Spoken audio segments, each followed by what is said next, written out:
Life is short, and every moment you spend either brings you closer to the person you are meant to become, or keeps you chained to the person you've always been. Imagine your life as a canvas. Each day, you have the chance to add new colors, new strokes, and new meaning. But here's the truth many of us avoid. You cannot paint something beautiful if you're constantly handing the brush to someone else. Growth begins the moment you stop blaming others and take responsibility for the picture you are creating. If it's always someone else's fault, you're not growing, because blaming others is one of the most powerful ways we rob ourselves of progress, peace, and purpose. And while it may feel comforting in the moment to point fingers outward and explain away our struggles as someone else is doing, the truth is that this mindset keeps us trapped in a cycle of stagnation where we never pause to ask the most important question: what part did I play in this? Life is short, painfully short, and every day you choose to blame someone else, you hand over a piece of that precious time to anger, resentment, and excuses instead of learning, improving, and growing. Growth begins with ownership, the radical acceptance that while you cannot control every event, every person, or every situation, you can always control your response, your choices, attitude. And that is where power lies. Not in waiting for others to change, not in expecting apologies that may never come, not in hoping that the world will suddenly rearrange itself in your favor, in deciding that you will take responsibility for your own path and your own story. Think about it. You'll find yourself saying, "I would have been happy if only they hadn't done this," or "I could have succeeded if only the system wasn't unfair," or "I am where I am because they held me back." You are reinforcing a narrative that keeps you powerless, a story in which you are not the hero but the victim, a story in which your happiness and success depend entirely on forces outside of you. What happens when you change the story? What happens when instead of saying, "They ruined this for me," you begin to say, "What can I learn from this? How can I respond differently? How can I use this challenge to grow stronger?" That single shift in mindset is the dividing line between a life of frustration and a life of growth. 'Cause while circumstances may not be your choice, your interpretation always is. Imagine two people facing the same setback. One blames others, complains, gives up, while the other asks what lesson is hidden in the setback, what strength can be gained from it, and how to move forward. The second person not only grows but eventually thrives, because they understood that responsibility is not about blame, but about empowerment. Taking responsibility is not self-punishment, it is self-liberation. It is choosing to live with the awareness that you are not perfect, and that mistakes are part of the human journey, but also knowing that every mistake carries within it a seed of wisdom that will never bloom unless you are willing to look inward instead of outward. Life is far too short to spend running in circles, rehearsing the same complaints, pointing at the same villains, and waiting for external conditions to fix themselves. Life rewards those who are bold enough to say, "I may not have caused this, but I can shape what happens next." That is where true growth begins, in the quiet courage of acknowledging your own role and refusing to stay small. Consider how much time is wasted in blame, hours replaying arguments, days holding grudges, years stuck in resentment. And for what? None of that blame changes the past. It only steals from your present. But when you decide to own your choices, when you stop asking, "Why me?" and start asking, "What now?" you reclaim your time, your energy, and your freedom. The habit of blaming others is often rooted in fear. The fear of being wrong, the fear of looking weak, the fear of facing our own flaws. But growth requires courage, and courage is nothing more than choosing honesty over comfort. Honesty says, I could have done better, and next time I will. And that simple sentence transforms setbacks into stepping stones. Growth happens the moment you stop outsourcing responsibility and begin to look inward. And the most beautiful part, responsibility and positive self-talk go hand in hand. When you take ownership, you are not cruel to yourself, you are constructive. You say, yes, I made a mistake, but I can learn, I can rise, I can do better. That is the voice of growth. That is the mindset of someone who understands that life is too short to be wasted on excuses. Every single day, you are faced with choices. Choices about how you think, how you speak, how you respond. You can either choose to reinforce the blame narrative and remain stuck, or you can choose to empower yourself with responsibility and step into the freedom of growth. One path keeps you chained to the past, the other opens the door to a better future. And make no mistake, the future is not something that happens to you. It is something you are creating in this very moment with every thought, every word, and every decision. You want to create a future worth living, you must first accept responsibility for the present. Blame delays growth. Responsibility accelerates it. Blame keeps you small, responsibility expands you. Blame focuses on what cannot be changed. Responsibility focuses on what can be improved. Life is short, cannot afford to spend it shrinking, waiting and complaining. Instead, use it to grow, to learn, to rise, to create. Let this chapter be a mirror and a challenge. Where in your life are you still blaming others? And how can you turn that blame into responsibility? Where are you still waiting for someone else to fix things? And how can you take the first step yourself? Where are you still rehearsing old stories of hurt? How can you rewrite them as stories of resilience? These are not easy questions, but they are the questions that will free you. The moment you stop pointing outward and start looking inward is the moment you begin to live wisely. Remember, life is short, only get one chance to spend it. Don't waste it handing your power away to others. Don't waste it waiting for change to come from outside.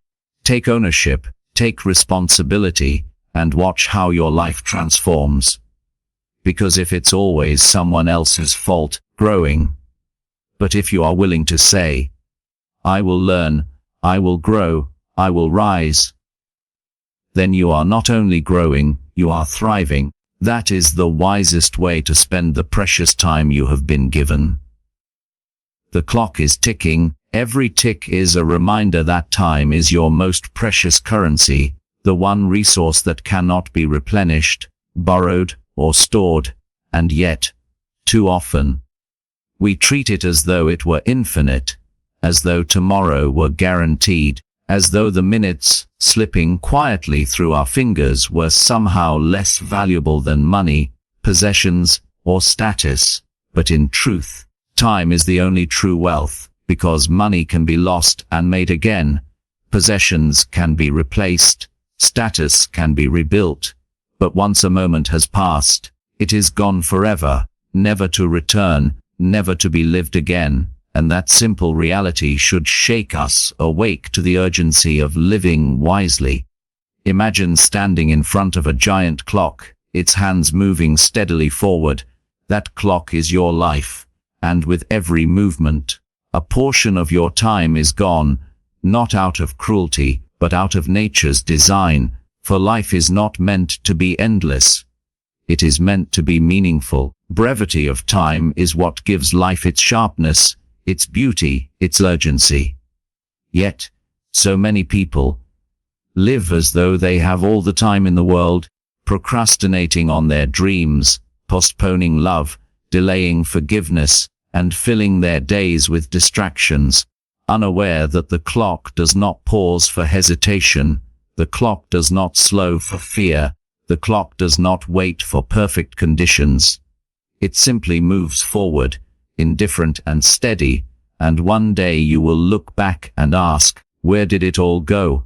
The tragedy is not that life is short, but that so much of it is wasted on things that do not matter, arguments that do not matter, anxieties that never materialize, and pursuits that lead nowhere. Spend life wisely is to recognize the value of each moment, and to treat your time as the priceless treasure it is, guarding it fiercely from the thieves of distraction and negativity.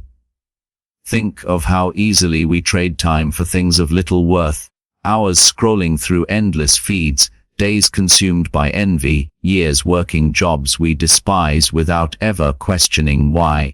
Time were a currency we could endlessly refill.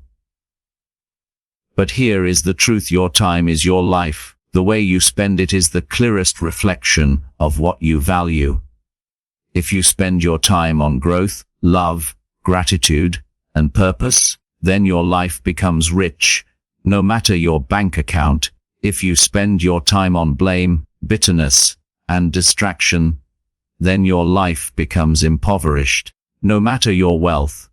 To spend time wisely, you must become intentional, choosing deliberately what deserves your minutes and what does not. This requires a shift in perspective. Instead of asking, how much time do I have to fill today? Ask, how can I invest today in a way that my future self will thank me for? Imagine treating every hour like money you cannot earn again. Would you waste it so easily? Would you be mindful of every investment? The people who achieve fulfillment in life are not always the wealthiest or the most talented. They are often the ones who understood the weight of time and used it carefully. They stopped treating life like a rehearsal and began treating it like the main event, because it is. There is no dress rehearsal, no practice round, no redo. This is it. This is your life. The clock is ticking, and the question is not whether you hear it, but whether you heed it. Some people live 90 years, others live 40, but what matters most is not how many years you are given, but how many of those years you actually lived fully awake, present, and intentional. Wasting time is not simply idleness, it is living without awareness, allowing days to blur into weeks, weeks into years. One day you realize you have lived more in memory than in action. Spending time wisely means giving your energy to what truly matters, to people who uplift you, to goals that challenge you, to practices that enrich your mind, body, and spirit, to words that heal instead of harm, to actions that create instead of destroy. It also means letting go of the illusion that you have unlimited chances to make things right. There is someone you need to forgive. Do it today.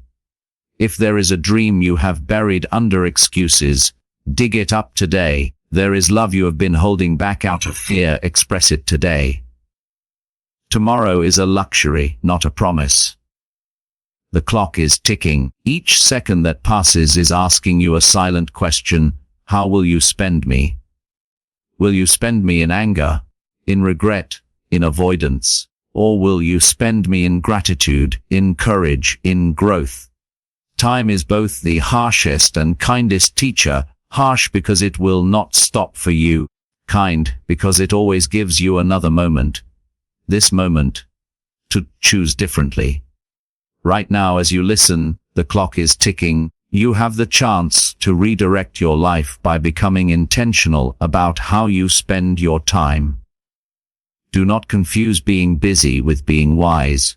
For business is often the disguise of avoidance, filling hours with meaningless activity, while the deeper callings of your heart remain unanswered.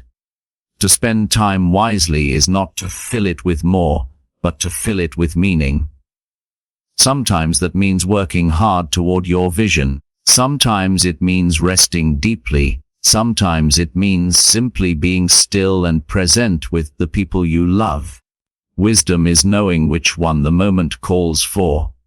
Remember, you are not promised a certain number of days, but you are promised this day, this moment, and if you live it well, then you have spent your life well, because life is nothing more than the accumulation of well-lived moments. Time is your truest mirror. It reveals what you love, what you fear, what you prioritize. If your days are consumed by negativity, your life will reflect bitterness. If your days are filled with gratitude, growth, and kindness, your life will reflect wretchedness. The clock is ticking. This truth should not frighten you. It should inspire you. It should remind you that you do not have forever, but you do have now. Now is enough to change, to begin to live differently. Life is short, and the clock is ticking, so guard your time, honor your time, and above all, use your time to create a life that, when the final tick comes, you can look back and say, I spent it wisely. The power of positive self-talk is one of the most underestimated forces in the human experience, because the words you speak to yourself shape your beliefs, your emotions, your decisions, and ultimately, your destiny. Yet so many of us go through life with a running dialogue of criticism, doubt, and negativity playing on repeat in our minds, a dialogue so familiar that we barely notice it, even though it quietly erodes our confidence, our joy, and our potential. But once you awaken to the truth that your inner voice is either your greatest ally or your most destructive enemy, begin to understand the urgency of mastering it, for life is short, and you cannot afford to spend it tearing yourself down from the inside. Imagine two people facing the same challenge. One says to themselves, I can't do this, I always fail, I'm not good enough. While the other says, this is difficult, but I'm capable. I'll learn, I'll grow, I'll figure it out. Both people are facing the same reality, but their outcomes will be drastically different, because the first person has already surrendered before taking a single step, while the second has chosen to empower themselves with belief. And that belief fuels action, resilience, and persistence, the very qualities that create success. This is the essence of positive self-talk. It is not lying to yourself or pretending life is perfect. Choosing words that align with growth, possibility, and strength instead of words that magnify fear, doubt, and weakness. Your brain is constantly listening to the words you speak to yourself, and over time, it begins to believe them. So, when you say, I'm terrible at this, your brain accepts it as truth and stops looking for solutions. But when you say, I'm learning, I'm improving, I'm getting stronger, your brain begins to search for ways to prove you right. You become the author of your reality through the words you rehearse.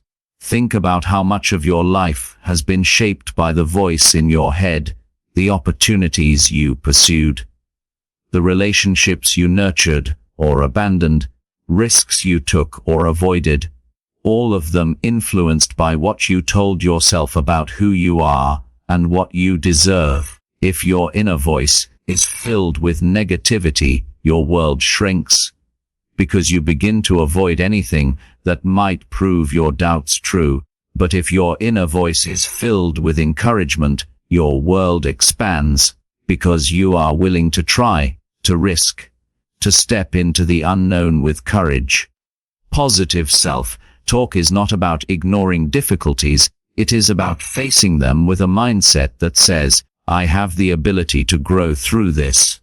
Life will always present challenges, failures, and setbacks, but what determines whether you are crushed by them or lifted by them is not the event itself, but the narrative you create around it.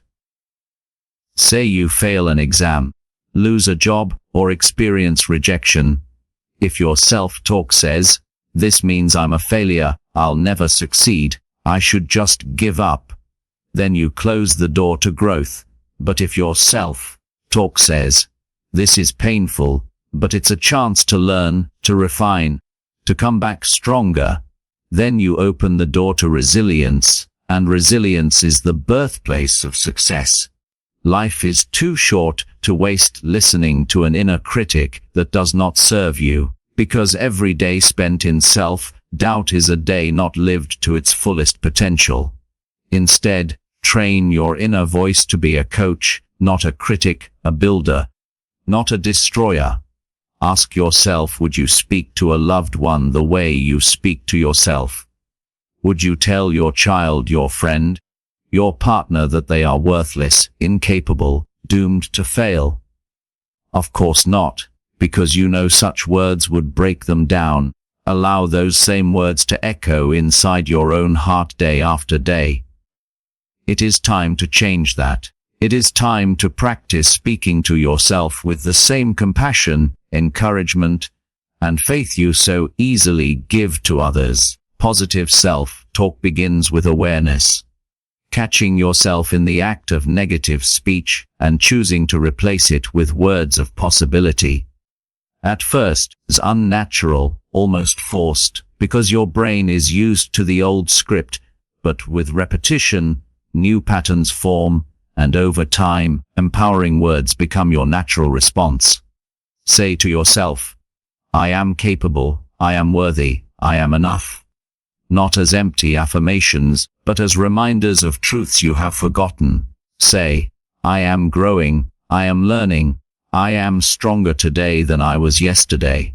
Because each small step forward, no matter how humble, is evidence of progress. The more you reinforce this kind of language, the more your actions begin to align with it, and soon your results begin to reflect it.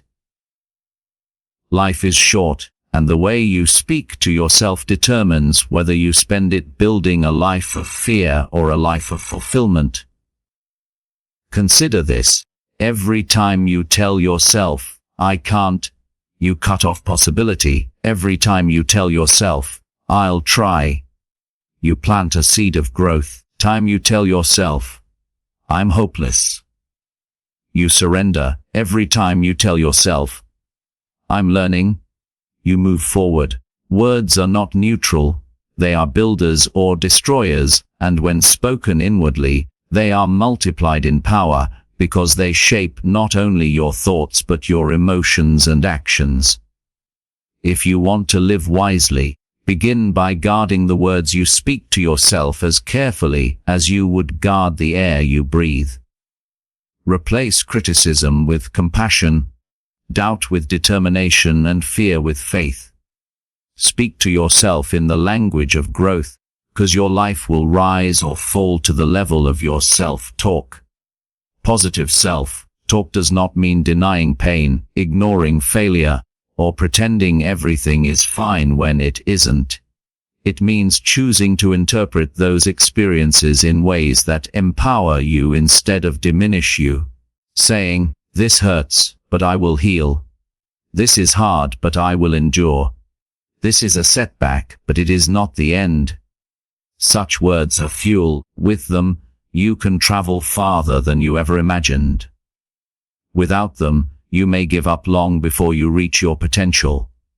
So, as the minutes of your life slip steadily away, ask yourself, what words am I feeding my mind? What stories am I telling myself about who I am and what I can do? Am I sabotaging my own journey with negativity, or am I lifting myself with encouragement? Remember, life is short, and your self-talk is the compass guiding you through it. If the compass points to doubt, fear and failure will wander aimlessly. If it points to growth, courage, and resilience, you will move toward fulfillment. The power is in your words, and the time to choose them wisely is now. Turning setbacks into stepping stones is one of the most essential skills you can develop if you truly want to live wisely, because no matter who you are, where you come from, or how much you try to plan your life, Setbacks are inevitable. They are woven into the very fabric of existence. And while many people see setbacks as dead ends, disappointments, or proof that they are unworthy, the truth is that setbacks are not the end of your story but invitations to write a better one, and the way you respond to them will determine whether your life becomes a cycle of frustration or a journey of transformation. Think about it. Every great story of success, every tale of resilience, every breakthrough you admire in others was built on a foundation of setbacks, failures, and obstacles that were transformed into lessons, opportunities, and stepping stones. And yet when setbacks arrive in our own lives, our first instinct is often to complain, to despair, or to quit, forgetting that the very people we admire only reached their heights because they refused to let setbacks define them. Life is short. You cannot waste it cursing the storms that come your way, because storms will come regardless. Your full attention. What matters is whether you learn how to dance in the rain, whether you use the storm to grow stronger, whether you see the setback as a test not of your worth, but of your willingness to keep moving forward. Imagine a mountain climber facing a steep cliff. If they see it only as an obstacle, they stop. If they see it as a challenge, they climb, and in climbing, they grow stronger, more skilled, more prepared for the next climb.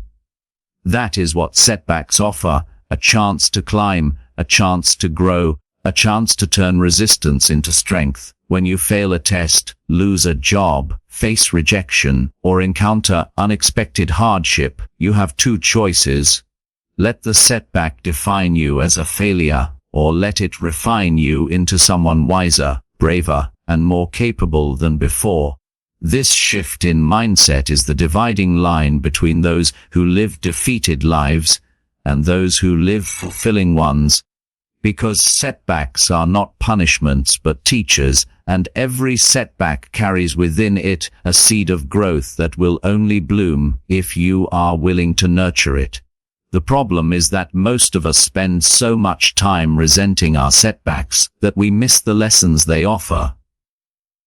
We replay the disappointment in our minds, we tell ourselves stories of inadequacy, we compare our journey to others, and in doing so, we overlook the simple truth that setbacks are universal and necessary for growth. A child learning to walk stumbles and falls repeatedly. Each fall teaches balance, each bruise strengthens resilience, and without those falls, walking would never be mastered.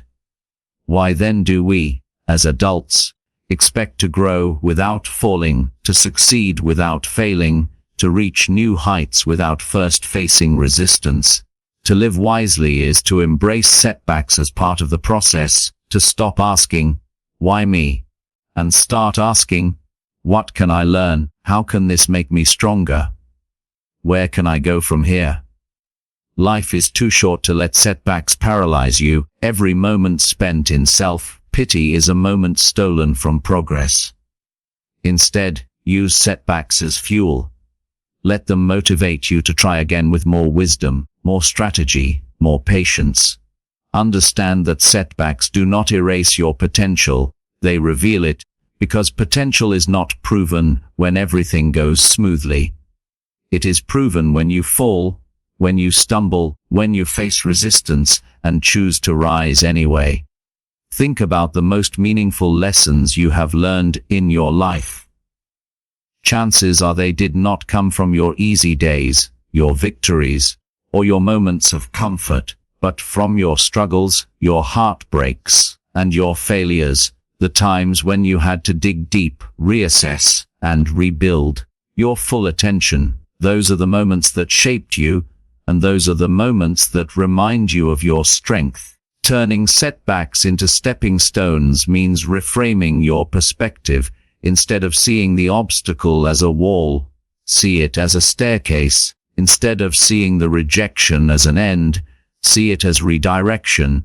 Instead of seeing the failure as proof you cannot, see it as evidence that you tried. Trying is the only path to growth. Every setback holds a lesson, but only for those willing to look for it. For example, losing a job may be painful, but it may also be the push you needed to pursue a career more aligned with your purpose. A failed relationship may hurt deeply. It may also teach you boundaries, self-worth, and the kind of love you truly deserve. A failed project may sting your pride, but it may also show you the skills you need to develop and the mistakes you must avoid next time. When you see setbacks this way, they stop being weights dragging you down and become stones building the bridge to your future. Life is short, and if you let every setback stop you, you will spend most of your days stuck, because setbacks will come again and again, each time asking you, will you quit?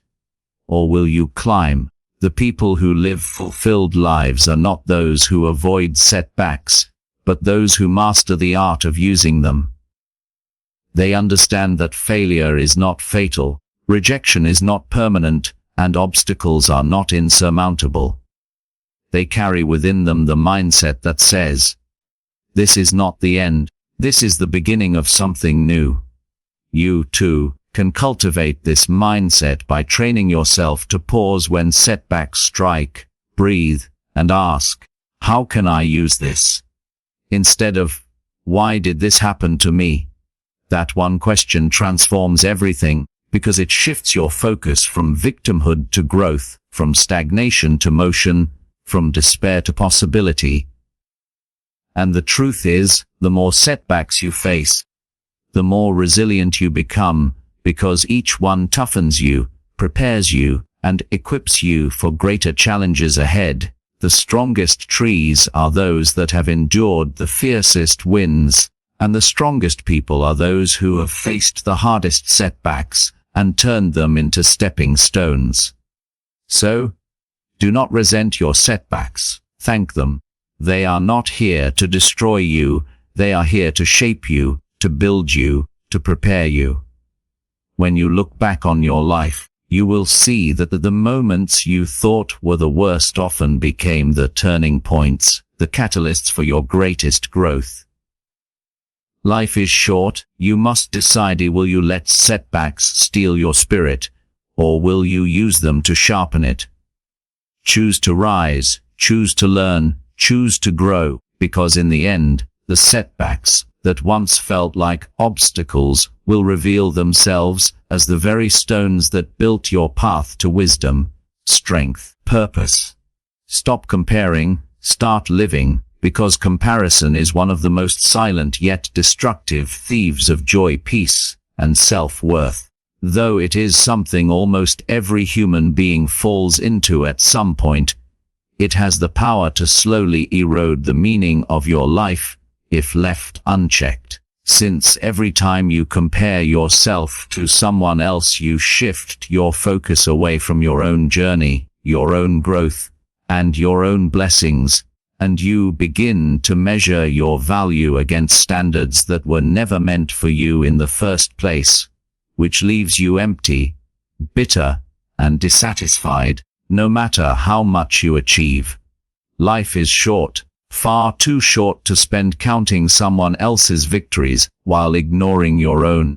And yet many people live their entire lives like runners on a track, who keep looking sideways instead of forward, constantly checking who is ahead and who is behind, forgetting that each lane was designed for its own runner, each race for its own pace, and the only true competition is with the version of yourself from yesterday.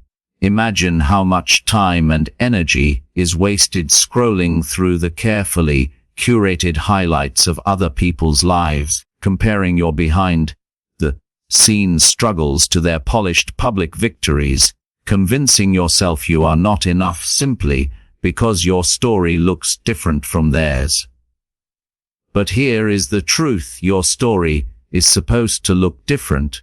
Your path is supposed to be unique. And if you are constantly measuring yourself against someone else's yardstick, you will never realize the depth of your own potential because you are too busy trying to fit into a life that was never meant for you.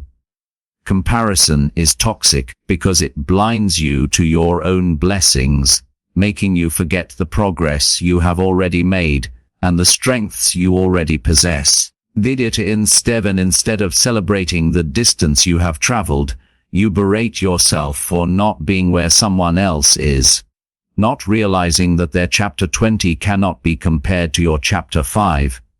You have no idea what sacrifices, struggles, or circumstances shape their journey, just as they have no idea what battles you quietly fight, and to measure your worth against theirs is to commit an injustice against yourself.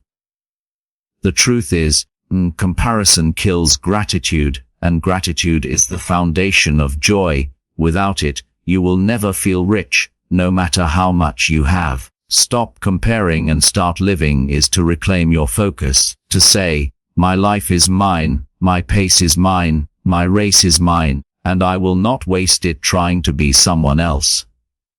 When you shift from comparison to appreciation, something powerful happens. Instead of seeing other people's success as proof of your inadequacy, you begin to see it as evidence of what is possible, inspiration rather than intimidation, and you start to ask not, why not me?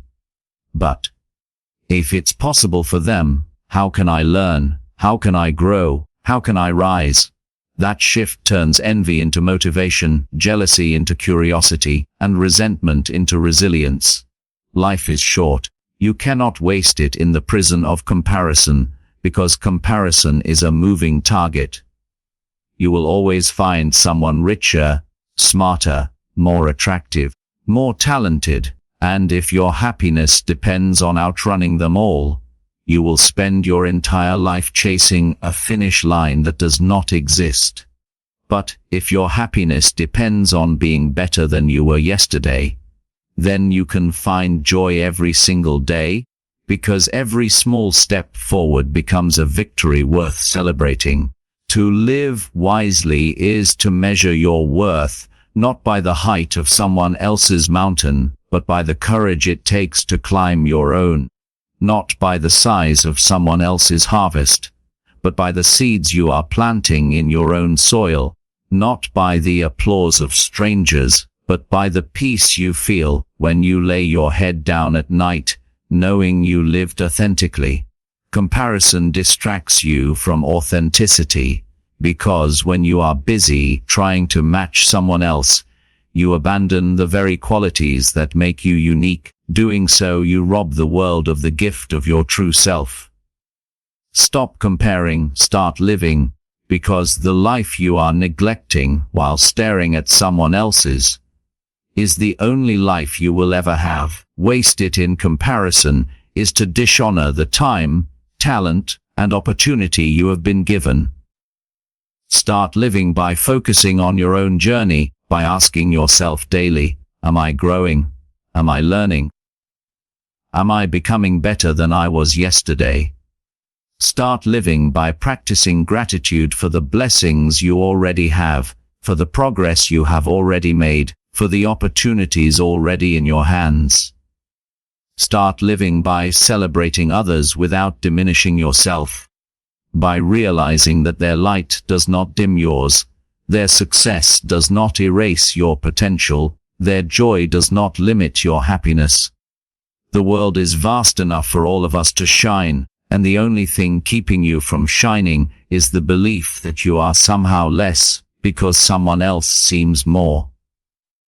Life is too short for that lie. Life is too short to spend looking sideways when you should be looking forward. Life is too short to be anyone but yourself.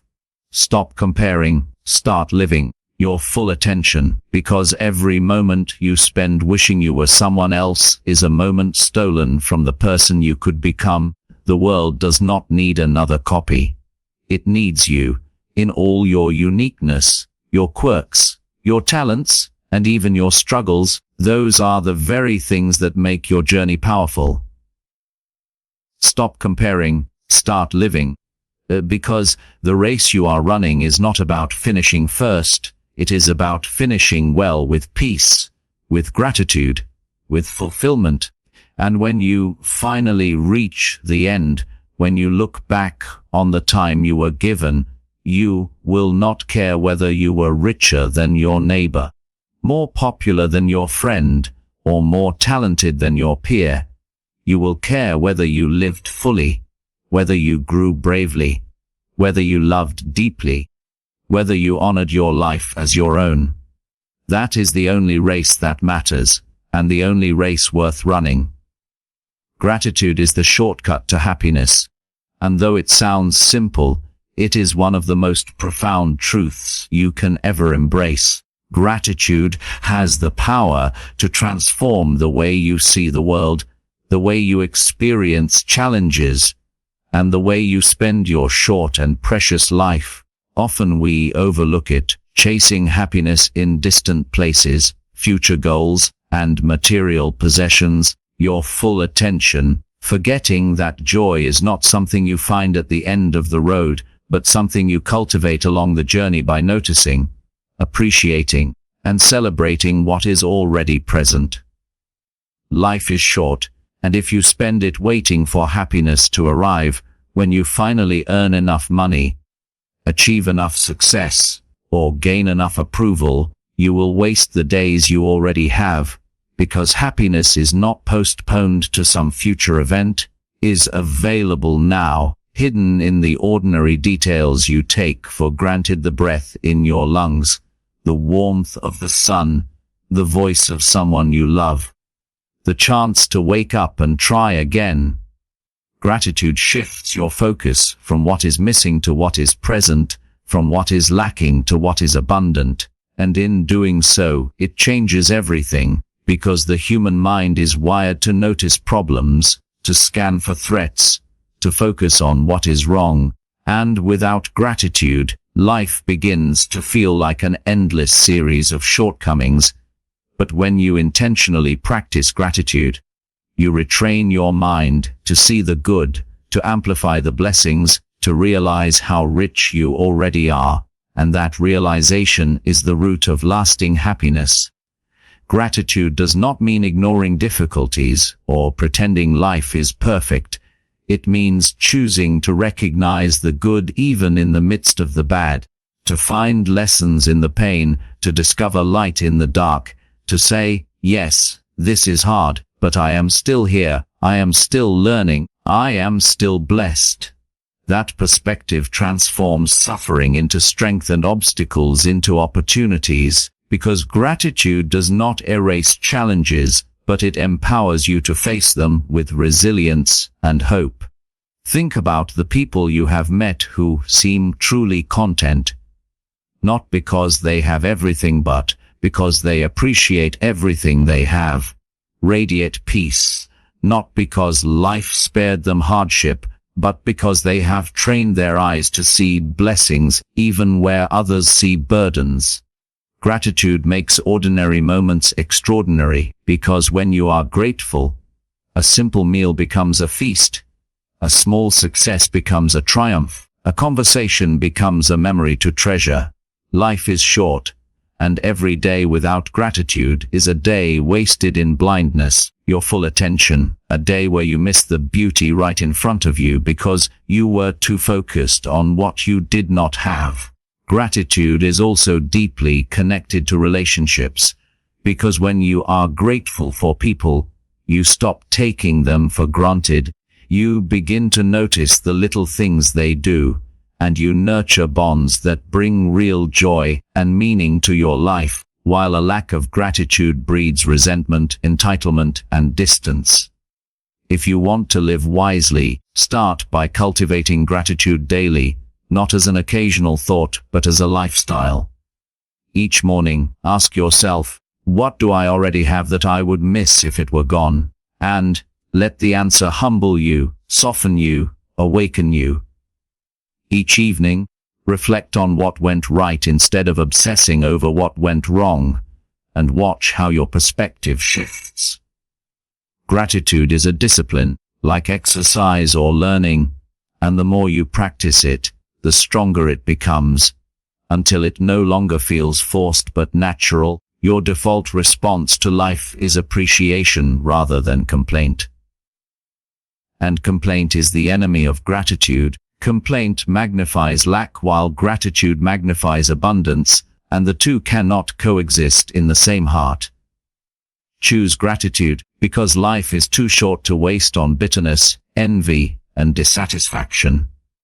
When you practice gratitude, you not only experience happiness but also inspire it in others, because gratitude is contagious. When you express thanks, when you live with appreciation, you're in an atmosphere where others are uplifted, where joy spreads, where peace multiplies. Gratitude also strengthens resilience, because when storms come, and they will, you have already trained yourself to see the silver lining. Anchor your heart in what remains instead of being crushed by what is lost. Gratitude whispers, yes, this hurts. Look at what still stands. And that whisper gives you the strength to keep moving forward. Life is short, and the habit of gratitude ensures that even if your years are few, they will be rich. Richness is not measured in what you accumulate, but in how deeply you appreciate what you have.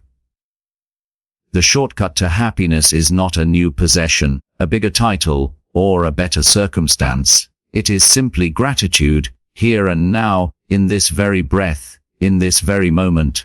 Stop waiting for life to be perfect before you feel grateful, because perfection never comes.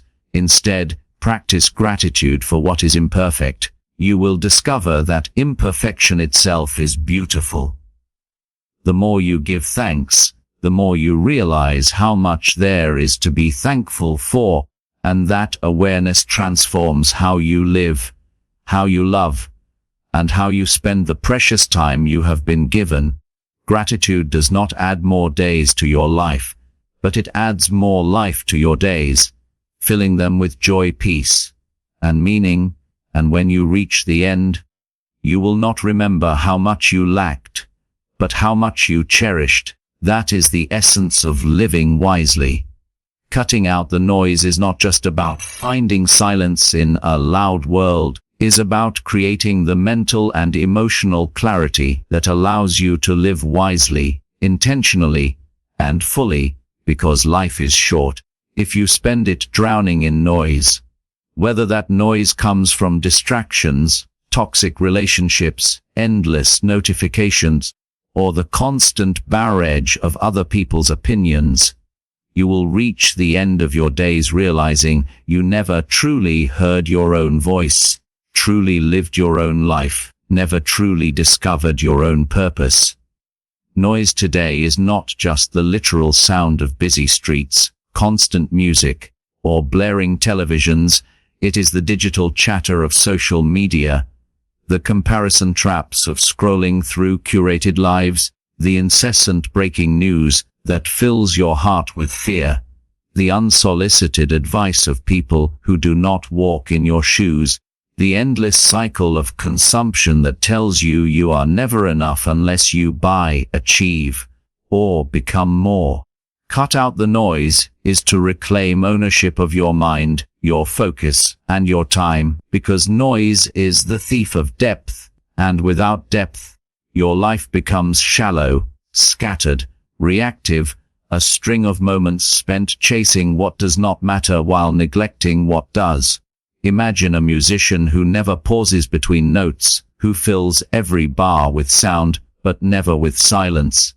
The music would be unbearable, chaotic, without beauty. In the same way, your life without quiet, without stillness, without space to think and feel, becomes noise instead of meaning. Cutting out the noise requires courage, because it often means saying no to things that others accept without question, saying no to constant phone checking, saying no to relationships that drain rather than nourish, saying no to commitments that serve only ego, but not purpose, saying no to the endless pursuit of business that our culture praises as success. Life is short, And every yes you give to noise is a no you give to peace, clarity, to wisdom, and to presence. Think about how many moments you have lost to distraction. Times when you were physically present with someone you love, but mentally lost in your screen. Times when you could have been creating but instead consumed. Times when you could have been resting, but instead worried about keeping up. Those are stolen moments, and you do not get them back. Cutting out the noise means becoming intentional about where your attention goes, because attention is the currency of your life, and whatever you give it to grows stronger, while whatever you starve of attention withers. Give your attention to negativity, fear, and chaos, they dominate your world. But if you give it to love, growth, and gratitude, they flourish instead. Cutting out the noise also means curating your environment, because you cannot plant seeds of peace in soil poisoned by constant toxicity. Choose what voices you allow into your life. Follow people who inspire instead of people who provoke envy. Surround yourself with friends who challenge you to grow instead of those who keep you stuck. Listen to music, books, messages that lift your spirit instead of drag it down. Life is short, so do not waste your mind on noise disguised as entertainment, or your heart on people who mistake drama for connection. Cutting out the noise also means learning to love solitude, because in solitude, rediscover your own thoughts, your own dreams, your own heartbeat. Realize that happiness does not come from external noise, but from inner alignment. When you turn down the volume of the world, you begin to hear the whispers of your own intuition, the quiet guidance of your inner wisdom, the still voice that tells you what truly matters. Many people fear silence because it forces them to confront themselves, but that confrontation is the path to growth. Because only in silence can you notice what you have been avoiding. Only in silence can you heal what has been broken. Only in silence can you plan the next step of your journey with clarity. Cutting out the noise is not about withdrawing from life, but about engaging with it more deeply, about being fully present in conversations instead of distracted, about tasting your food instead of mindlessly consuming it, about noticing the beauty of a sunset instead of rushing past it, about being here instead of everywhere else in your head. Cutting out the noise also teaches you to rest, to recover, to recharge, because constant noise keeps you in a state of stress, always alert, always responding, but peace requires stillness, and without peace, your short life becomes a long struggle. Life is short, and the danger of noise is that it convinces you that being busy is the same as being purposeful, that having followers is the same as having friends, that making noise is the same as making an impact, but it is not. Impact comes from focus, from depth, from clarity, from the quiet strength of a life lived with intention. Cutting out the noise is how you reclaim that intention, how you remind yourself that you were not put here to be distracted, but to create, to love, to grow, and to live wisely. It is about reclaiming your mornings before the world invades them, about choosing moments of silence before filling them with chatter, about setting boundaries that protect your focus and your soul. It is about turning off what does not serve you and tuning in to what does. Every distraction you cut out creates space for something better. Better thoughts, better conversations, better actions, better living. Life is short, so do not waste it filling every corner with noise when what you need is clarity, peace, the courage to listen to your own voice. Surround yourself with growth-minded people, because life is short. And who you choose to walk with along your journey determines not only how far you go, but also the quality of the experience itself.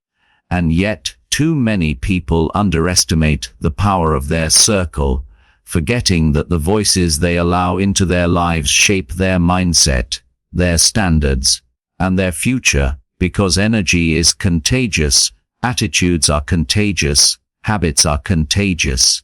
And if you surround yourself with people who complain, blame, who settle for less, you will inevitably absorb their patterns and begin to shrink to fit their comfort zone. While if you surround yourself with people who dream, who act, who encourage, who challenge you to rise, you cannot help but grow. Because iron sharpens iron, we are all mirrors reflecting back to one another what is possible. Growth-minded people are not perfect, but they are intentional.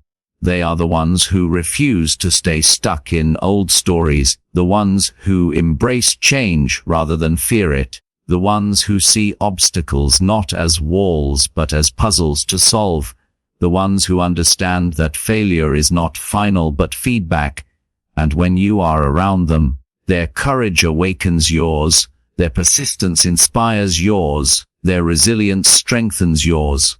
Life is too short to waste in circles where mediocrity is normal, where dreams are mocked, where effort is belittled, where excuses are praised, because such environments slowly suffocate your potential, convincing you that aiming higher is foolish, when in truth it is the very act of aiming higher that makes life worth living.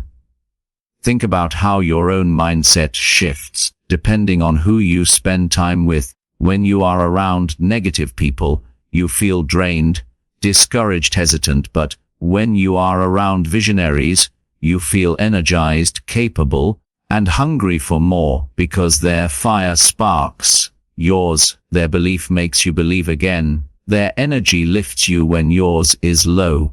Growth-minded people are not afraid to hold you accountable, to tell you the truth when you are slipping, to remind you of your potential when you forget it, and though that honesty may sting, it is the very medicine that keeps you aligned with your goals. Life is short, and you cannot afford to spend it surrounded by people who only clap when you fail, who only stay when you are weak, who disappear when you succeed, because their presence will cost you more than their absence ever could. Choose instead those who celebrate your victories without envy, walk with you through valleys without judgment, who push you toward mountains without fear, because such people are rare, but they are priceless. Surrounding yourself with growth-minded people also means being willing to become one yourself, because you attract who you are, not who you pretend to be. If you want to walk with the wise, you must be willing to live wisely, to nurture a growth mindset in your own heart. Be the kind of person who encourages, uplifts, challenges, and inspires others. Growth-minded people are not threatened by your success, because they understand that life is not a competition, but a collaboration, and your win does not mean their loss, rather proof that victory is possible for everyone. They want to see you rise, because in your rising they rise too. Together you create an environment of mutual growth, mutual respect, and mutual encouragement. Life is short, and the wrong company can waste years, can dull your ambition, can blind your vision, but the right company can accelerate your progress, can sharpen your focus, can expand your horizons, can make the journey joyful instead of lonely. Surround yourself with people who talk about ideas, not just people, with people who build instead of gossip, with people who are curious instead of complacent, with people who are willing to learn instead of pretending they know it all. Seek out mentors who stretch you, peers who challenge you, friends who cheer you, and students who remind you of the importance of giving back. If you are the smartest or strongest in your circle, your growth will stagnate, so dare to step into rooms where you feel small, because those are the rooms where you will grow the most, and in time, you will outgrow them too, moving into even bigger spaces of growth. Surrounding yourself with growth-minded people may mean letting go of some relationships that no longer align with where you are going. That may be painful. It is necessary, because clinging to the wrong company will anchor you to the past, while choosing the right company will launch you into the future. Life is short, and your circle is either a cage or a catalyst, holding you back or propelling you forward, and the choice is yours. Be intentional, be discerning, be courageous, because the people around you will either multiply your potential or divide it. And in a life as fleeting as this, you cannot afford to waste your energy on subtraction when multiplication is possible.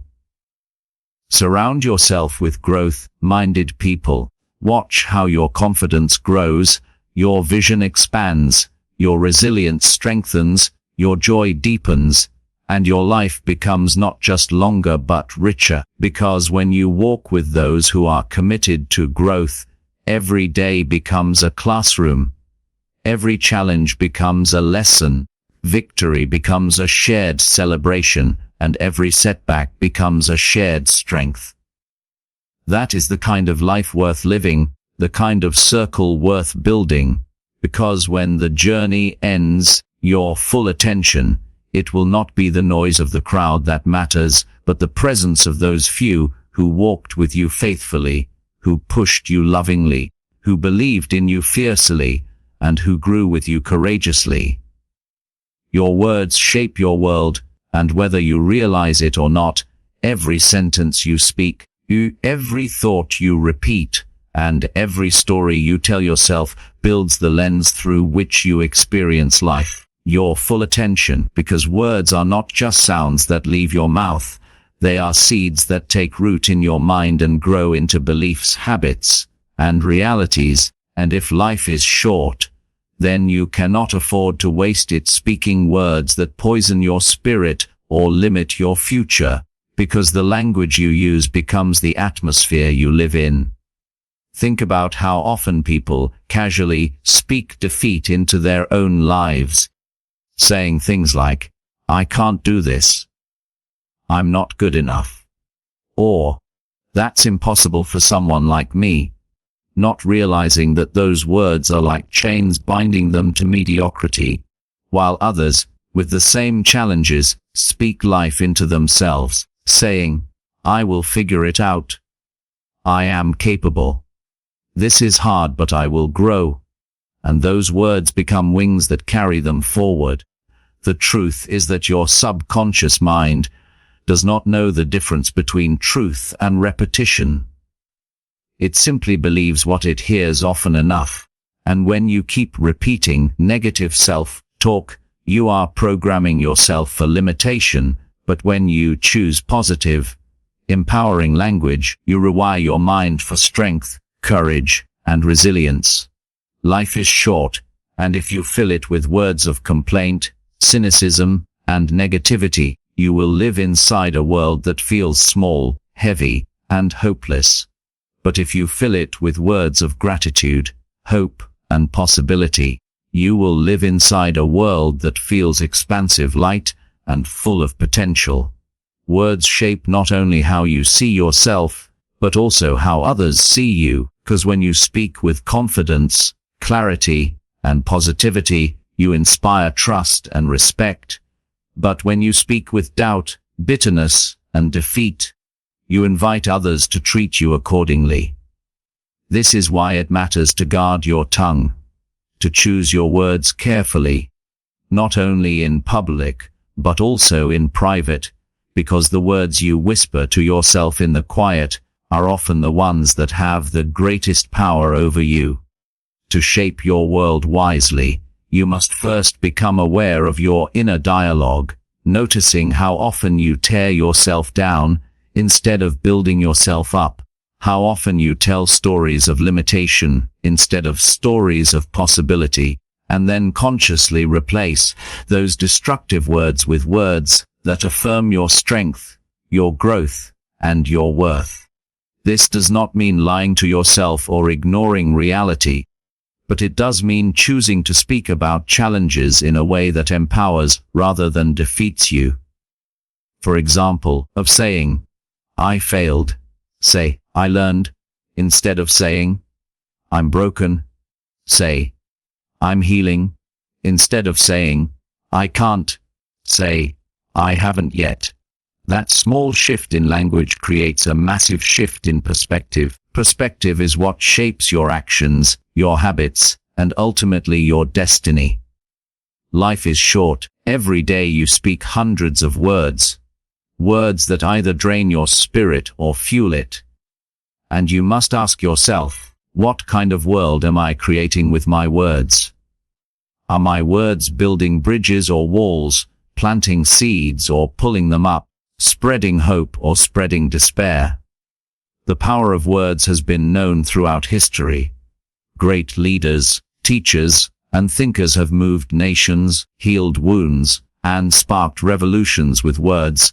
And in your own life, though you may not be speaking to millions, your words are still shaping the lives of those closest to you, your family, your friends, your colleagues, and most importantly, yourself. To live wisely is to speak wisely, to understand that silence is often better than careless speech, and that positive speech is always better than negative chatter. Words spoken in anger can scar for years, but words spoken in kindness can heal in an instant. Words spoken in doubt can shrink dreams, but words spoken in belief can ignite them. This is why you must train yourself to speak intentionally. Because life is short, you cannot afford to fill it with words you later regret, when you could have filled it with words that uplift, encourage, and empower. To let your words shape your world wisely, practice affirmations daily, speaking truths that align with the person you are becoming. I am growing stronger every day. I am capable of handling challenges. I am worthy of love and respect. I am building a meaningful life.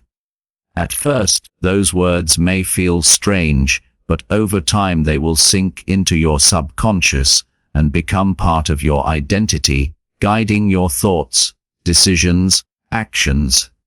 Life is short, and if you truly believe that, then you must also believe that there is no time to waste speaking words that limit, diminish, or destroy you, because every negative word is a brick in the wall that separates you from your potential, and every positive word is a step on the bridge that carries you closer to it. Choose your words like you would choose the foundation of a house, because they will determine how strong, stable, and safe your inner world will be. And remember, your words are not only for you but for those who cross your path. Be the person whose words light up a room, whose words make others feel seen, valued, capable, because while life is short, the impact of words is long, echoing far beyond the moment they are spoken. Your words shape your world. Let them create a world worth living in, a world of gratitude, resilience, courage, and love, because at the end of it all, you will not remember every word you spoke, but you will remember the life those words helped you build. The courage to forgive and let go is one of the greatest gifts you can give yourself, because life is short, and carrying the weight of bitterness, anger, or resentment is like dragging chains that keep you from moving forward, robbing you of joy in the present and hope for the future. And yet so many people cling to grudges as if they are protecting themselves, not realizing that unforgiveness does not imprison the one who wronged them. It imprisons the one who refuses to release it, because resentment is a poison you drink while expecting someone else to suffer. And the longer you hold it, the more it corrodes your heart, your health, peace, and your potential.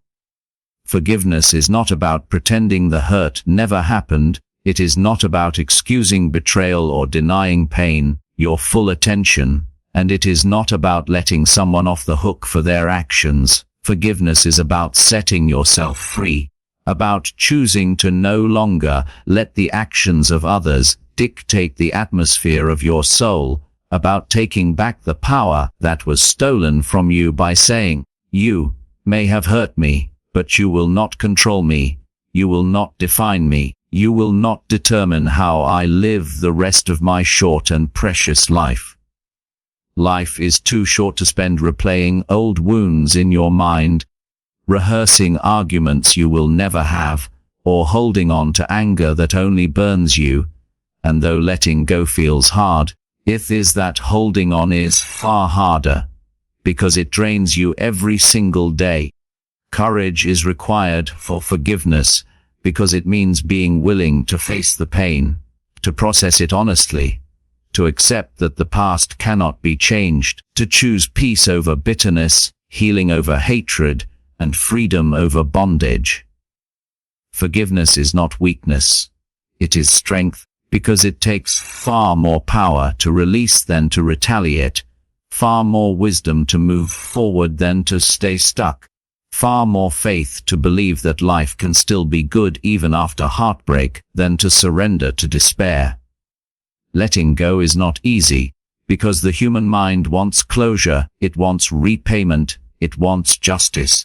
But the reality of life is that many times justice will not come in the way we imagine, and if we wait for perfect closure before we let go, we will waste years in waiting rooms of pain, never realizing that closure is something we can create ourselves by deciding that our healing is more important than our hurt. Life is short, and you cannot afford to let the past steal the present. You cannot afford to let old wounds rob you of new joys. You cannot afford to let yesterday's pain dictate tomorrow's possibilities. The courage to forgive is the courage to say, "I choose me. I choose my peace. I choose my future," even when the other person never apologized, even when they never understood, even when they never changed, because forgiveness is not for them. It is for you. To forgive is to unclench your fists, to release the story of victimhood, to stop carrying the baggage of bitterness, and to walk into life lighter, freer, stronger. Letting go does not mean forgetting. It means remembering without the sting, learning without the weight, moving on without the chains. That kind of freedom transforms your life from the inside out. Many people think holding on to anger keeps them safe, but the truth is that holding on keeps them stuck, while letting go allows them to grow. Forgiveness also extends to yourself, because often the hardest person to forgive is not others but you, for the mistakes you made, the chances you missed, the words you regret, the times you betrayed your own values, and yet until you forgive yourself, you will live in shame, guilt, and self-condemnation, repeating the same cycles of pain. Life is short, and self-forgiveness is just as essential as forgiving others, because you cannot live wisely if you are constantly punishing yourself for being human. To forgive yourself is to accept that you are learning, that imperfection is part of growth, that mistakes are part of progress, and that your worth is not cancelled by your failures. When you forgive yourself, you free yourself to try again, to love again, to trust again, to create again, without the heavy voice of shame holding you back. The courage to forgive and let go will not come overnight. It is a process, a practice, a discipline, but every step you take toward release is a step toward peace. Life is too short to let bitterness have the final word, short to let grudges define your days, too short to let anger choke out joy. Forgiveness is freedom, letting go is wisdom. Together they create the space for love, joy, and growth to flourish. At the end of your life, you will not wish you had held on to anger longer. You will wish you had let it go sooner, You will not wish you had carried resentment heavier. You will wish you had traveled lighter. You will not wish you had replayed old wounds endlessly. You will wish you had healed quickly and lived fully. The courage to forgive and let go is not just a gift you give to others. It is the greatest gift you can give yourself, because it ensures that your short life is not wasted in the shadows of the past, but lived in the light of the present. Free, open, full of possibility. Dream big, act small, stay consistent, because life is short, and if you spend it only dreaming without acting, you will leave this world full of regret. But if you only act without vision, you will wander in circles, and if you start strong but fail to stay consistent, you will never see the fruit of your efforts, which is why wisdom lies in the balance of all three.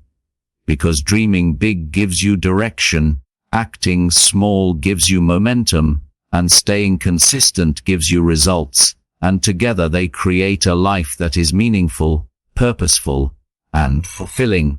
Dreams are the seeds of greatness, the sparks that ignite possibility, the compass that points you toward a better future, and without them you live only by default, drifting wherever circumstances push you.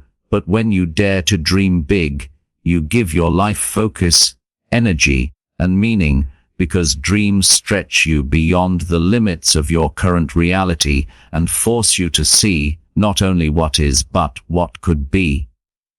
Yet, dreaming alone is not enough, because big visions can easily overwhelm you if you try to leap from where you are to where you want to be in one step. And this is why you must act small, breaking down that vision into daily steps, manageable actions, and practical habits. Greatness is never built in a single moment, but in countless small decisions repeated over time. Life is short. If you wait for the perfect moment to take big action, you will waste years in hesitation. But if you start with small action now, you create momentum that carries you forward. Think about how mountains are climbed. Not by a single leap to the top, but by small, steady steps taken day after day, each one insignificant by itself but powerful when compounded.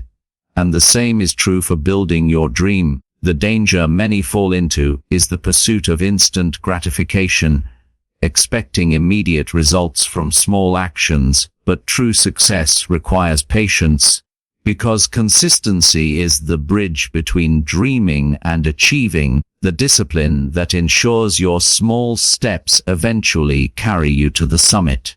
Life is short, and consistency matters because without it, you keep starting over, exhausting yourself with bursts of effort that lead nowhere. When you stay consistent, you build momentum, and momentum builds breakthroughs. Dream big, act small. Stay consistent means daring to imagine the life you want, daring to see yourself as more than your current circumstances, daring to write a story bigger than your fears, but then humbling yourself to begin with the small, unglamorous steps, waking up earlier, saving a little money, reading a few pages, practicing your craft, making the call, doing the work no one applauds. Those small acts compound into greatness. And when discouragement comes, and it will, you must hold to consistency, remembering that progress is not measured by how far you leap, but by how faithfully you keep stepping, even on the days when the dream feels distant, even on the days when no one notices, even on the days when you feel like quitting. Life is short, but if you combine big dreams with small actions and consistent effort, you can accomplish in a few years what others never do in a lifetime. Because the formula is simple yet powerful. Vision gives you clarity, small steps give you progress, and consistency gives you transformation. Dreaming big without acting small is fantasy. Acting small without dreaming big is aimlessness. And acting without consistency is frustration. When you align all three, you create unstoppable momentum. Think of the people you admire, those who have built meaningful lives, lasting legacies, or extraordinary achievements. They all followed this principle, daring to dream beyond their environment, acting faithfully in the little things, and persisting with consistency even when results were slow. Life is short, and you owe it to yourself not to settle for small dreams, not to be paralyzed by the size of your vision, and not to sabotage yourself by quitting halfway, but to embrace the process fully. Dream boldly, start humbly, persist faithfully. To dream big, act small, stay consistent is to live wisely, because it ensures that every day counts, that no effort is wasted, that every step moves you closer to the life you envision, and when you finally reach the end, you will not regret the days of discipline, the small steps, or the patience required, because you will stand on the summit of your own dream, knowing you lived not by accident but by intention, not by chance but by choice. And that is the legacy worth leaving in a world where life is short, but meaning can be eternal.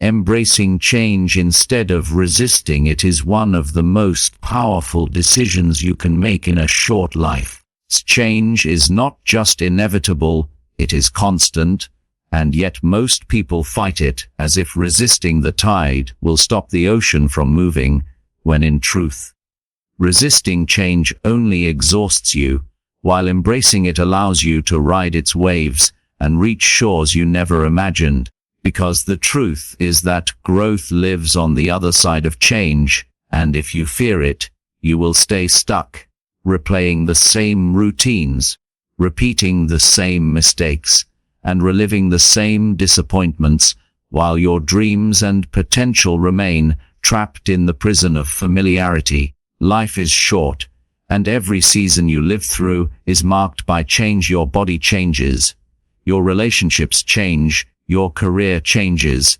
world around you changes, and no matter how hard you try, you cannot freeze time or control everything that shifts.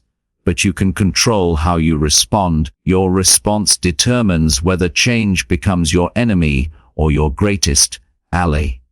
To embrace change is to accept that nothing lasts forever, that chapters end so new ones can begin, that doors close so others can open, that losses create space for gains, and that endings are not always tragedies but often the beginnings of something far better. People resist change because it threatens comfort, because it disrupts certainty, because it exposes fear of the unknown. But the irony is that nothing is ever truly certain, and clinging to the illusion of permanence only deepens your suffering when change inevitably arrives. Think of how many opportunities are missed because someone said, "I can't handle change," or how many dreams die because someone refused to step out of the safety of the familiar. But life is too short to cling to what is safe while sacrificing what is possible.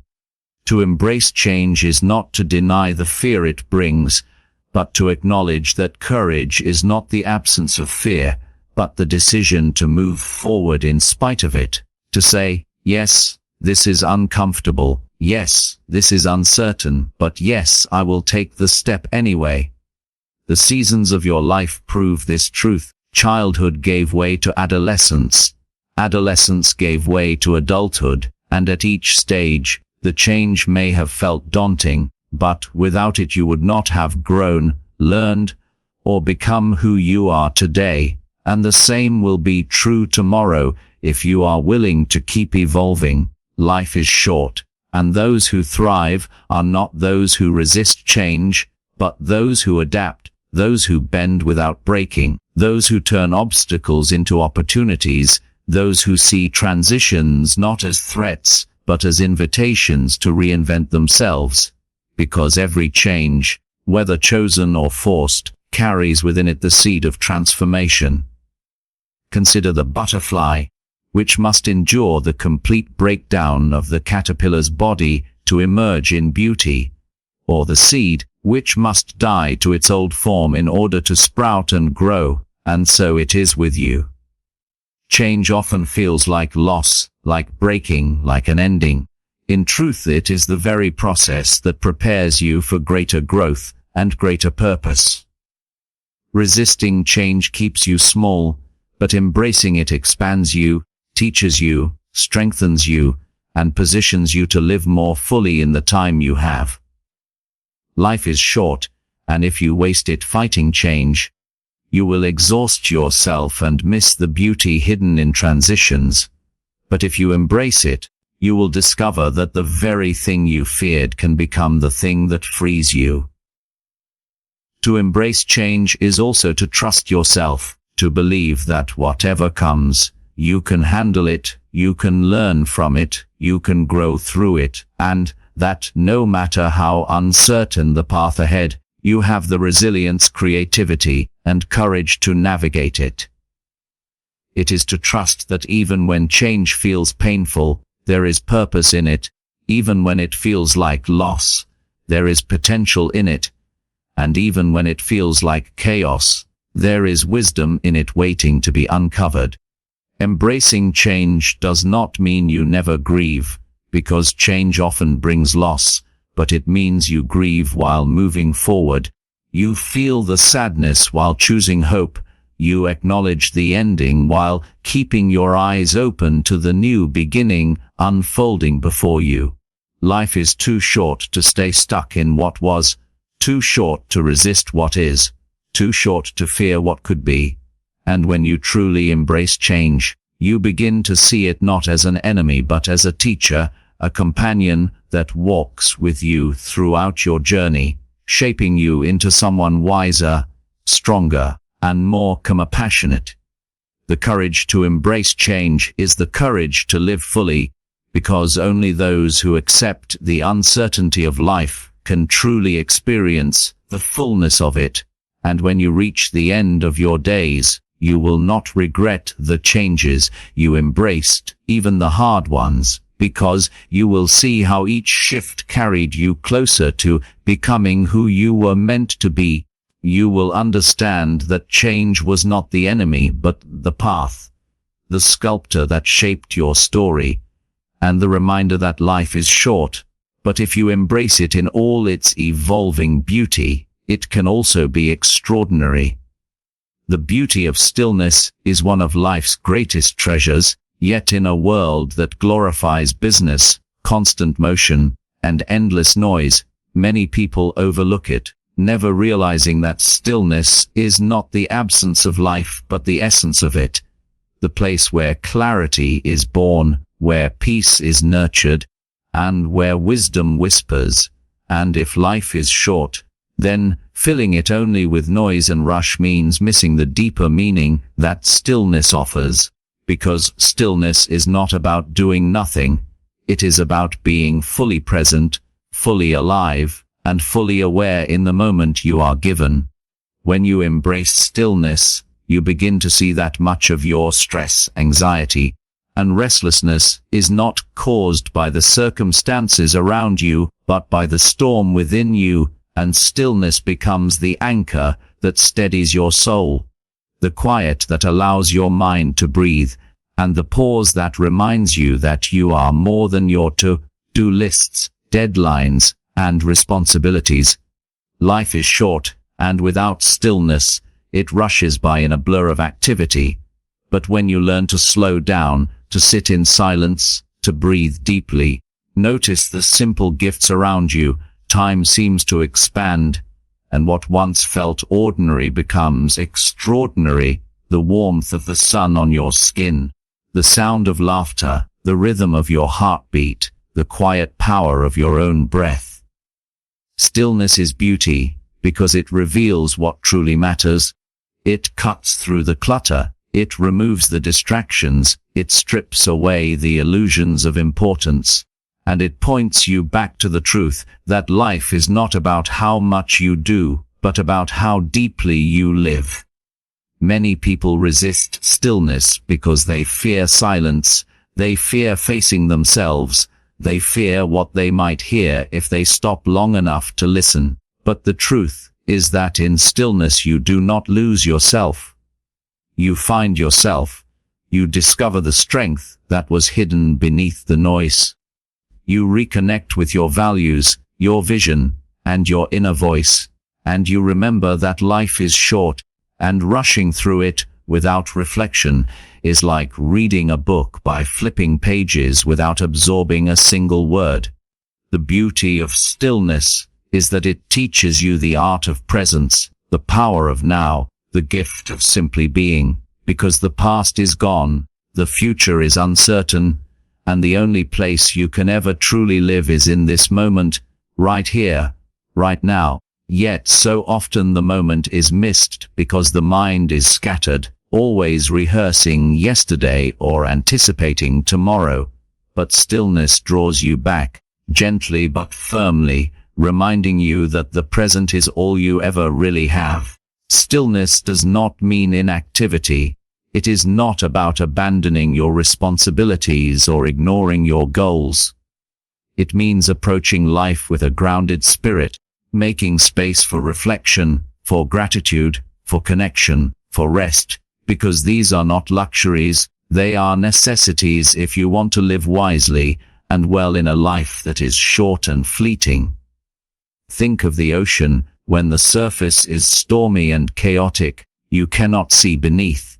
But when it is calm and still, the depth is revealed, and, in the same way, when you practice stillness, the depth of your own mind and spirit becomes visible, and from that depth comes creativity, resilience, and wisdom that business alone can never produce.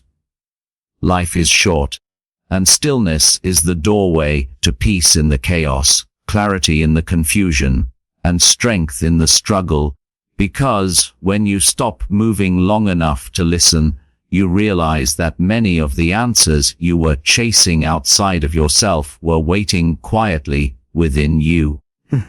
Stillness is beautiful because it allows you to connect more deeply with others as well.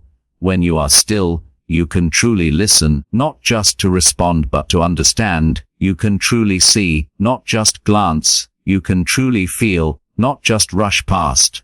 And in that space of presence, relationships deepen, love strengthens, and moments become memories that endure.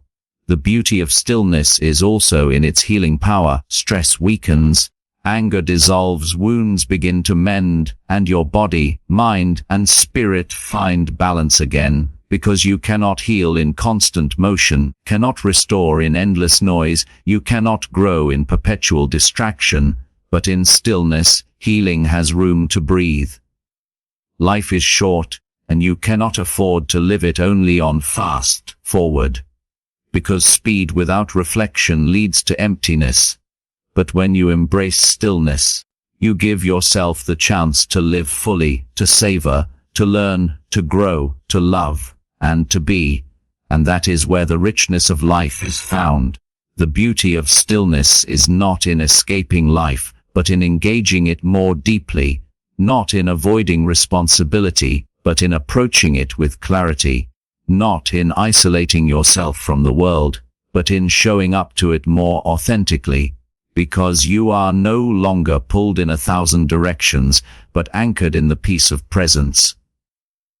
At the end of your days, you will not wish you had hurried more, checked more boxes, or filled every silence with noise, but you will treasure the moments of stillness, the quiet conversations, the sunsets you watched without rushing, the mornings you breathed deeply before the world woke up, the times you listened to your heart and allowed it to lead. Life is short. The beauty of stillness is that it slows it down, not in quantity but in quality, allowing you to live not just long but deeply, busy but meaningfully, not just existing but truly alive. That is a beauty worth embracing every single day.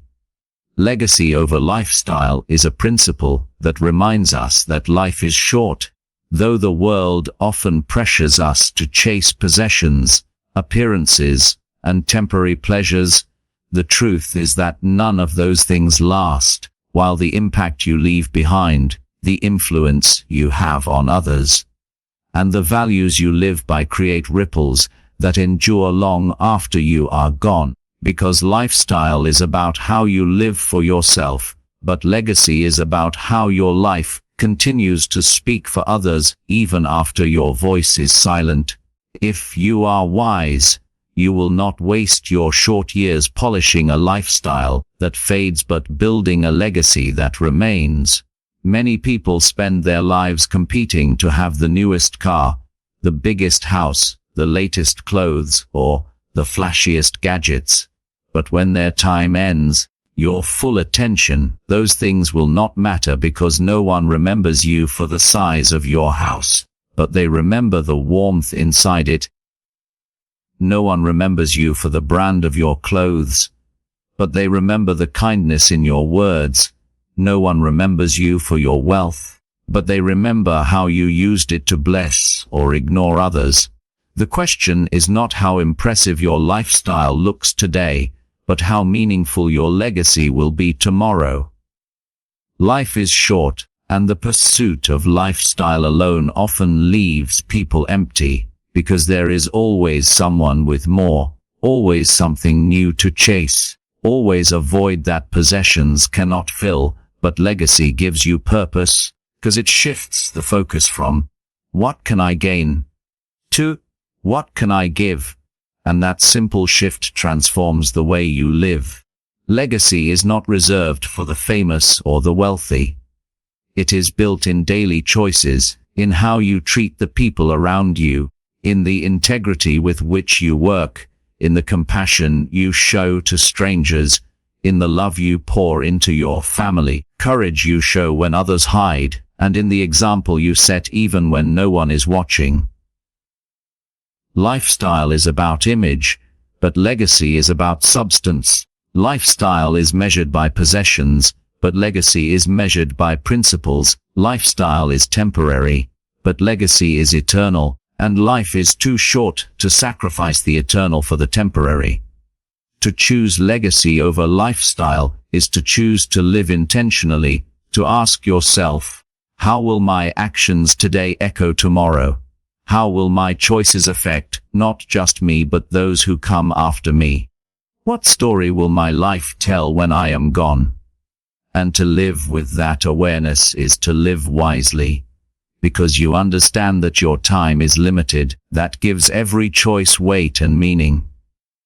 People often fear death. But the real tragedy is not death. It is living without leaving something worth remembering. Is spending your short life only chasing pleasure and comfort, without ever planting seeds of impact.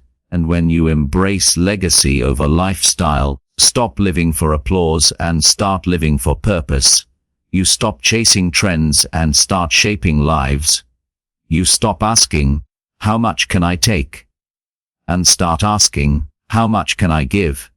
Life is short, and when it ends, people will not speak about the car you drove or the gadgets you owned.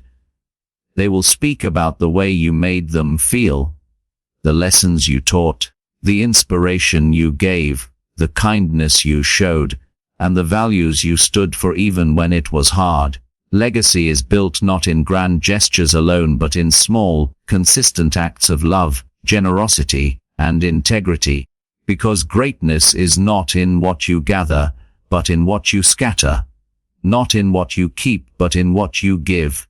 And not in how much you shine for yourself, but in how much light you bring to others.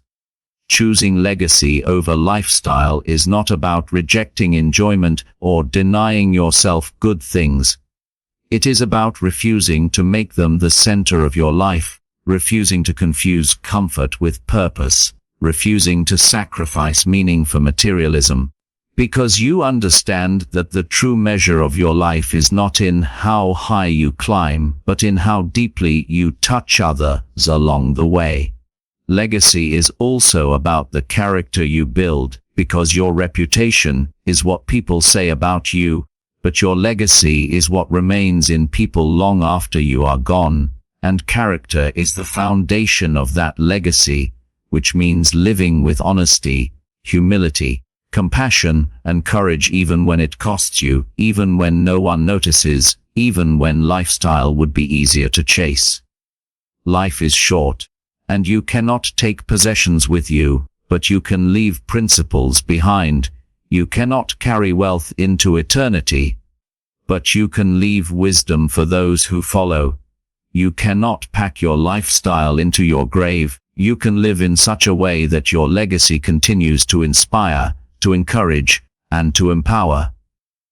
Legacy over lifestyle is also freedom, because when you stop chasing endless possessions, you free yourself from comparison, from greed, from shallow competition, and you begin to live with peace, contentment, and gratitude, focusing on what truly matters: love, service, faith, growth, and contribution. At the end of your short life, you will not wish you had collected more things, but you may wish you had given more time, loved more deeply, and invested more in others. And that is why choosing legacy over lifestyle is not only wise but urgent, because every day you live, you are either building a life that dies with you or a legacy that lives beyond you. And the choice is yours. Legacy is not about waiting until the end of your life to make an impact. It is about building it now, in how you show up today, in how you use the opportunities you are given, in how you treat people when it is inconvenient, in how you respond to challenges, in how you use your talents, and in how you choose to live each moment of your short but precious time. And when you live this way, your lifestyle may be modest, but your legacy will be monumental, and that is the measure of a truly wise life. Point 5. Life is short. Live it wisely, because, no matter how much we like to imagine that we have endless tomorrows, the reality is that every breath we take is one closer to our last. And the sobering truth is that none of us know how much time we have left.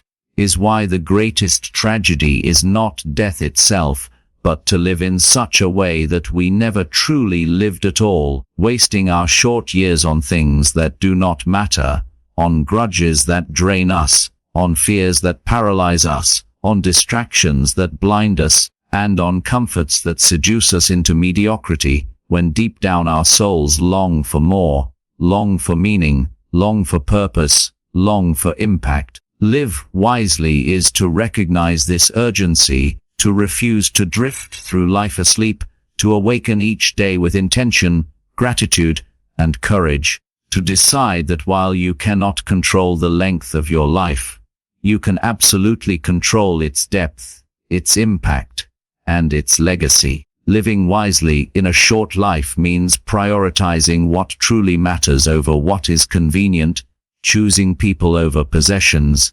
experiences over appearances, purpose over popularity, and impact over indulgence, because while lifestyle fades, legacy endures. Every small choice you make daily is a brick in the foundation of the story you will leave behind.